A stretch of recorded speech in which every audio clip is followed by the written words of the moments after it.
miljoniem, ko šodien arī lemsim valdībā dažādām slimnīcām, lai varētu valsts galvotos aizņēmumus atmaksāt. Vai Belevičs kungs saglabās amatu, ja viņam nebūs pielaides valsts noslēpumam? Nu, es neredzu, kā var ministrs strādāt bez pielaides.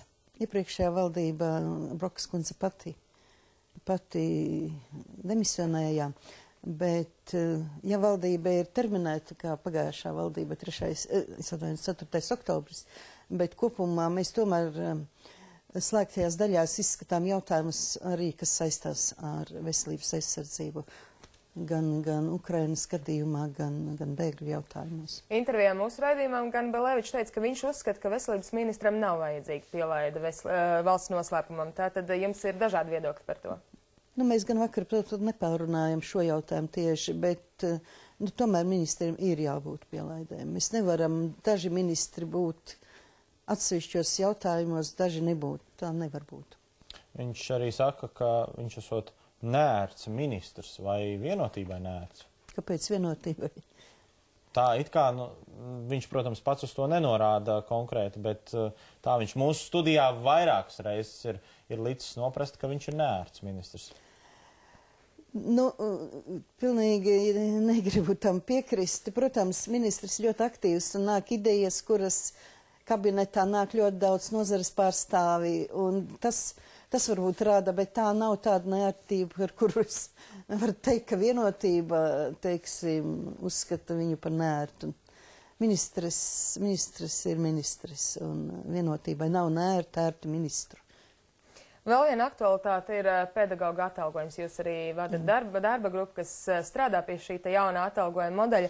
Bet ir izskanējis, ka iespējams ieviešot šo modeli tādā veidā, kāds pašreiz ir izstrādāts, 56% pašvaldības skolās nebūs nevien tas algu pielikums, ko skolotāji gaida. Patiesībā algas varētu tikt samazinātas un krietni samazinātas. Nu, tas ir tās modeļa problēmas, ka mēs izgājām kopā ar ministri un Lizdu un pašvaldībām visām skolām un visām pašvaldībām cauri. Un, jā, tas rada bažīgu, ka dažās skolās samazinās pedagogiem algas, neskatoties... Pat ne dažās, 56% liecina arotbiedrības Izglītības ministrija teica, ka tur nav precīzi, bet nav svarīgi 50 vai 30%, bet samazinās pieliekot klāt gadā, 10 miljoni nākošgad, par cik ir trešdaļa gadā, un 30 miljoni 17. gadā pieliekot 30 miljonus, ja samazinās algas, tad tur ir kaut kur jāmeklē risinājums. Tātad šobrīd vai šādu modeli ir vērts ieviest, ja tāda ir tā situācija? Tur jābūt korekcijām. Kādām korekcijām tur jābūt? Es tagad, man ir šobrīd faktiski tas modelis nevis nauda sako skolēnam realizē principu, bet nauda sako skolai. Un līdz ar to tur ir jautājums. Strādas kundze, bet cik tas būtu godīgi par skolotājiem? Viņi taču nesāk strādāt sliktāk, lai viņiem maksātu mazāk. Tāpēc es saku, mēs pieliekam kopumā gadā pieliks 30 miljonus.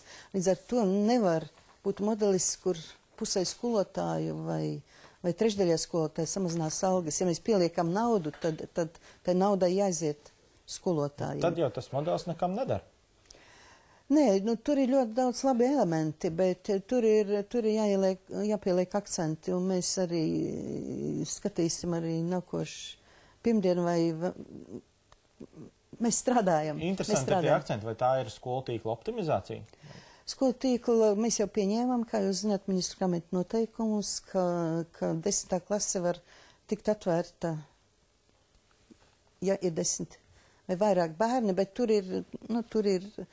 vidēji var vēl pareiķināt par 3 klasēm. Bet skolu tīkla optimizācija, tas ir pašvaldības skolas, un, protams, ja 12 bērni skolā, skolai ir grūti iedomāties, un pie tam ir 6 vai 9 klases. Grūti iedomāties, ka tā ir skola, jo bērniem vajag tomēr kontaktu ar citiem bērniem arī, ne tikai efektivitāti apmācību. Tā kā tur ir daudzas lietas mums. Bet vēlreiz atkārtoju, nākošā gada 1. septembrī noteikti tas būs. Jā, starp citu izskanēja arī, ka pamatskolās būtu jānosaka šīs minimālais skolēnu skaits, kas noteikti nozīmētu, ka arī pamatskolas varētu tikt slēgtas. Nē, nu, mēs šobrīd neesam gatavi. No valsts puses noteikti, bet tādus priekšlikumus no dažām pašvaldībām mēs saņēmām, jo pašvaldībām tad būtu vieglāk aizvērt savu skolu, jo būtu kāds, kas ir noteicis minimālo skolā. Nu, skaitu, bet redziet, mums ir ļoti maz skolēnu skolotāju skaita, bet ņemot mūsu netik blīvu apdzīvotību kā Eiropā, tomēr mums ir jāpilniem. Latvijas izglītības un zinātnes darbinieku arotbiedrība saka, ka streiks visticamāk nākamēnes ir neizbēgams. Nu, tās viņa tiesības, bet mēs strādājam un es vēlreiz aicinu kopā strādāt, lai mēs sagatavotu šo modeli precizēt tā, lai būtu apmierināti ar lielāku naudas summu. Nevar būt neapmierināti, un tāpēc aicinu darboties, jo streiks, nu, ko dos streiks? Straujums kundze, šeit sarunai liksim arī punktu, noteikti pie tā arī atgriezīsimies turpmākajās intervijās. Sakām jums paldies, ka bijāt šajā rītā mūsu studijā. Veiksmi visiem. Paldies par sarunu, jauku dienu. Bet tagad turpinam ar ārzemziņām.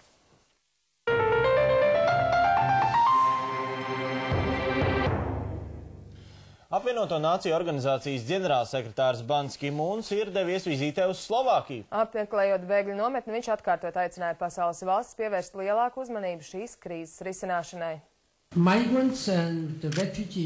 Migrācijas un bēgļu jautājumi ir kļuvuši par globālu problēmu. Es zinu, ka katrai valstī ir nopietnas politiskas, ekonomiskas un sociālas problēmas, kas apgrūtina patvērumu meklētāju uzņemšanu. Tomēr mums jāatceras, ka tie ir cilvēki, kas bēg no kara un vajāšanas. Ģenerālsekretārs arī aicināja pasaules sabiedrību sniegt humāno palīdzību cilvēkiem, kas cietuši no politiskiem konfliktiem un kara tuvo Austrumu un Āfrikas valstīs. Tomēr plašāk komentāri par vizīti pagaidām netiek sniegti. Eksperti uzskata, ka Slovākija par vizītes vietu izvēlēta tās neviennozīmīgās attieksmes dēļ pret patvērumu meklētājiem. Jau ziņojām, ka valsts valdības vadītājs ir izteicies par iespēju valstī uzņemt tikai bēgļus kristiešus. Slovākija bija arī to valstu vidū, kas balsoja pret Eiropas komisijas vadītāju Žana-Kloda Junkera plānu par patvērumu meklētāju sadalīšanu starp bloka dalību valstīm. Dienvidāfrikas Republikā no ieslodzījuma vietas atbrīvots bēdīgi slavenais paralimpietis Oskars Pistorijus, kuru notiesāja par savas draudzenes slepkavību. Atlikušo sodu daļu viņam būs jāizcieš mājas arestā. Lai izvairītos no bēdīgu uzmanības, 28 gadus veco sportistu atbrīvoja dienu pirms paredzētā termiņa. Pat laban viņš atrodas sava tēvoča mājā valsts galvaspilsētā Pretorijā. Policijas uzraudzībā viņam būs jāpavada 4 gadi un piespriestā 5 gadu ciestumsoda. Vienlaikus slepkavības lieta joprojām